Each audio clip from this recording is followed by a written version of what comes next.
इमाम हसन अलैहिस्सलाम जो कि हमारे दूसरे इमाम हैं, क्या आप जानते हैं इमाम हसन की शहादत के बाद उनके जनाजे पर क्या हुआ? मैं बताता हूँ। इमाम हसन की ख्वाहिश थी कि उन्हें उनके नाना के साथ दफन किया जाए, लेकिन ऐसा क्यों नहीं किया गया? आज क्यों इमाम हसन की कब्र मुबारक को जन्नतुल बकी में इतनी बेगुरमती के साथ रख रखा है? जब इमाम हसन का जनाजा इमाम हुसैन ले जा रहे थे, तभी बनु उम्मय्याद के लोगों ने इमाम हुसैन को रोका और कहा कि हम इमाम हसन को नबी के रोजे में नहीं दफन होने देंगे। यहाँ तक कि इमाम हुसैन को इमाम हसन का नमाजे जनाजा भी पढ़ाने नहीं दिया गया।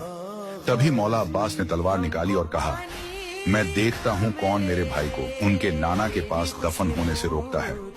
तभी इमाम हुसैन फरमाते हैं कि अब्बास तलवार न निकालो, क्योंकि भाई हसन ने कहा है कि किसी का खून नहीं बहना चाहिए। और तभी मरवान के लोगों ने इमाम हसन के जनाजे पर तीरों से हमला कर दिया गया। जो कफन सफेद रंग का था, वही कफन खून से रंग जाता है।